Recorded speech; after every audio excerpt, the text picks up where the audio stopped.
Tonight I'd like to talk to you about a trilogy from Frederick Backman called the Beartown Trilogy. It consists of Beartown, Us Against You, and The Winners. It's not his most popular book. I'm sure most of you know the book he wrote called A Man Called Ove. Hi, Lemmy. Which is also really good. It's got, let me see, I wrote some notes. A book called Ove has got like a 4.38 rating, and it was his first book, which is super cool. It has over 1 million reviews, which is pretty cool. I actually loved it, truth be told. It took me probably 2 attempts to start reading it, but once I started reading it, I just loved it. I fell in love with it. If you haven't read it, where have you been? It's it's a lot of, I don't want to say it's a lot of fun. It's about an an elderly man who's grumpy, but in reality, he's got a big heart. But again, we're not talking about that book. We're talking about the trilogy Beartown, which is, you'll have to excuse me, my neck is a little sore, which is right here. There we go. So, Beartown, Us Against You, and The Winners. As I said, I'm currently reading The Winners, but I wanted to get to this now, and I didn't want to delay it any further because here in Canada, weather's getting cold, winter's coming, and it's kind of a winter read.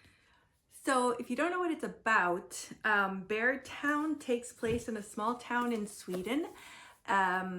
Frederick Backman is a Swedish author.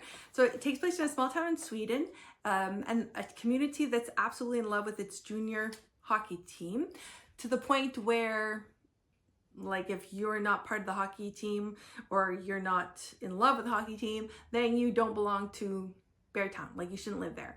And they have a rival town next to theirs called Hed, H-E-D, and it's a huge rival. Anyways, so as the story goes, so the story is building up to a championship, and a lot's riding on this championship. Beartown has to prove themselves, but something horrible leading up to this championship happens to a teenage girl in town, and it turns the whole town into like chaos. And I don't want to tell you too much because I don't want to ruin it for anybody. I'm the type of person that if I start reading a book, a lot of times I won't even read the synopsis. I have no idea what the book is about. I've just heard people telling me, brief things about it, or I like the author, and I just kind of go into it. I go into it kind of blindly. I find a lot of times if I know too much about the book, then I don't know, I'm just not interested. I like to discover it on my own, sort of thing. So I'm not going to tell you a lot about it. It is about community. It's about how one thing in a small community, like one event in a small community, can have a ripple effect, and it affects everybody in that community. And Beartown is no exception. It's a small town with a big heart, and everybody knows everybody, and everybody's connected to one another in some way.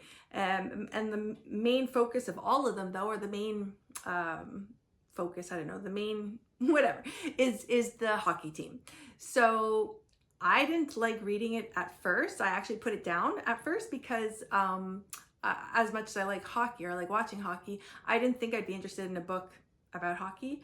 And yes, it plays a major part in the book, but it's not, I don't want to say that's not what the book's about, but kind of the book's not about hockey. It's about a community, and a community that takes care of each other, looks out for each other. So that's Beartown.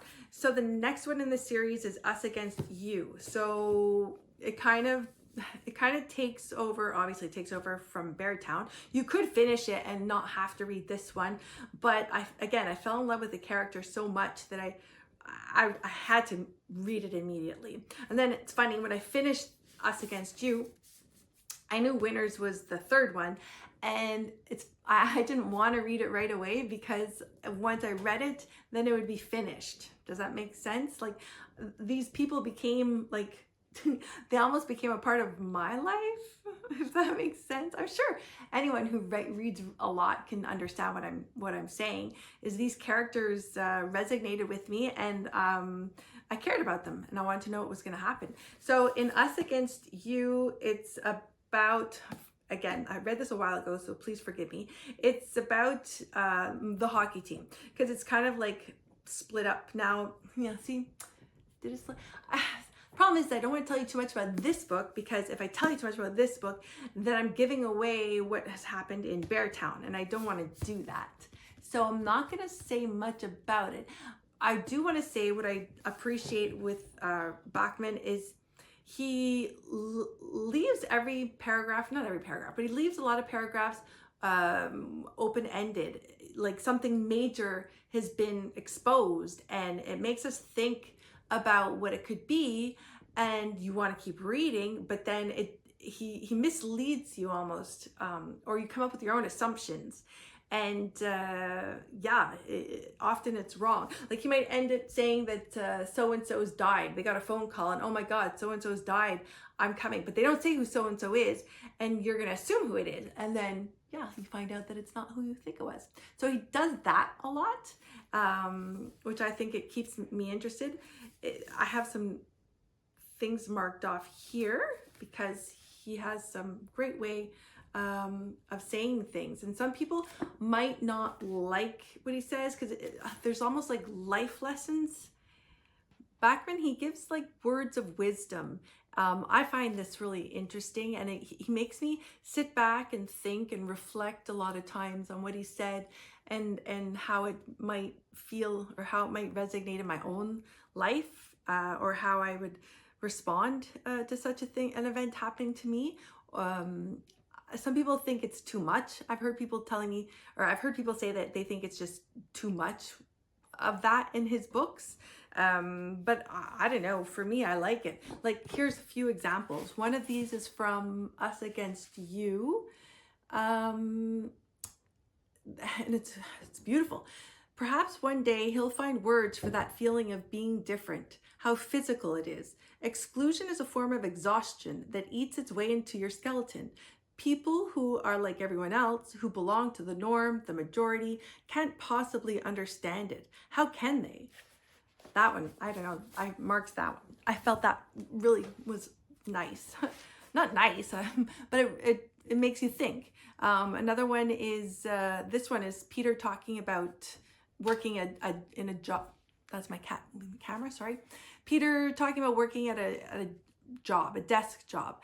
And he says that now every day is like any other. The job is just a job. But hockey was an obsession for him, and a life without obsessions feels like sitting in a waiting room without any doors. No one's going to call your name. You're waiting for nothing. I don't know, that really, I don't know, made me think. Another one is about somebody who has just died. I won't say who it is because I don't want to ruin it.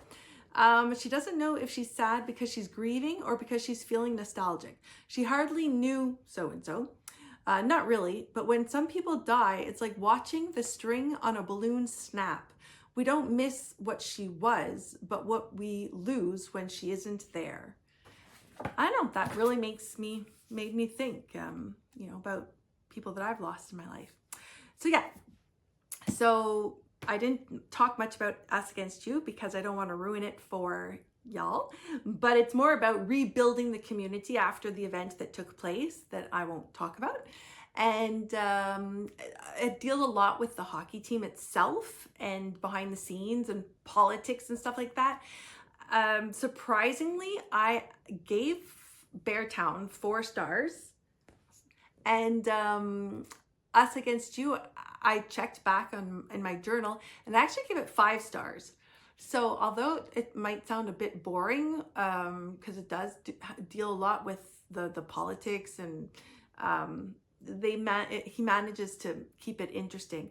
Us Against You, Us Against You. Now I'm reading the winners. I'm probably halfway done. It's a bit thicker. It's a bit thick of a book. Maybe that's part of the reason why I didn't want to read it right away. But no, I think mostly it's because, like I said, once I've finished this book, then these characters are no longer part of my life. But it starts off with a storm, a big storm in the town of Beartown, and some of the people, like, you know, are older because a few years have gone by, so some people don't live in the town anymore, so they find out about the storm, and it's a huge storm, and trees are down and power's out, and people are stuck and trapped, and it starts off with a real bang, and moves on from there. Again, I'm flying through this. I started it, I don't know, a few days ago.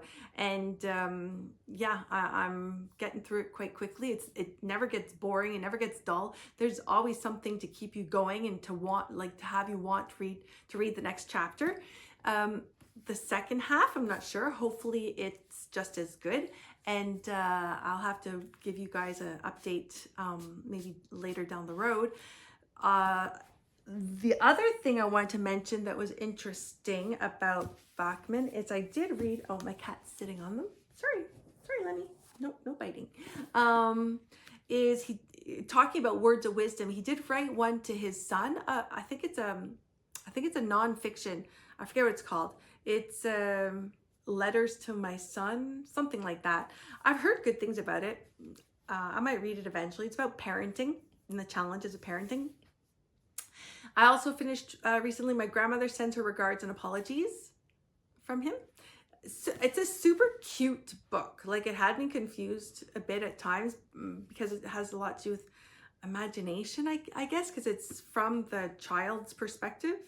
But yeah, I did enjoy it. It's a quick read. It's a nice, fun, fluff book.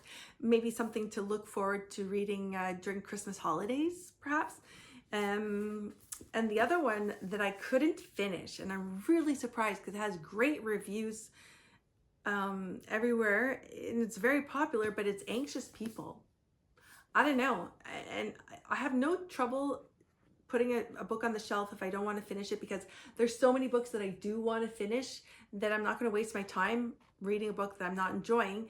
And because I love his books so much, I really gave it a chance. Like, look, I went up to like pretty much halfway, almost. Normally I'll give a book 100 pages, and if I don't like the book after 100 pages, I'll put it away. This one, I desperately wanted to like it, so I kept going. But yeah, I shelved it, man, at 159 pages. That's crazy. Sometimes when you're reading a book, if you're just not in the right mindset for that book at that time, you need to put it aside and come back to it when you're in a different state of mind. So yeah, all in all, he's a great author. The translations go over quite well. I've never seen any issues with the translations from Swedish. I hope that's a language called Swedish. If it's not, let me know. And I recently found out that Beartown is actually been turned into an HBO series.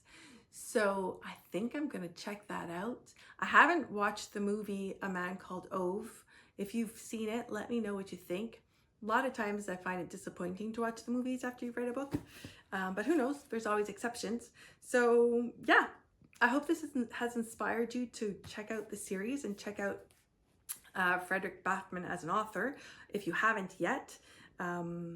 And I will try on this channel to bring you books that might have been overlooked, like not just the newest and latest editions or latest books, because I feel that they're the market as far as people doing reviews with TikTok and Instagram and YouTube.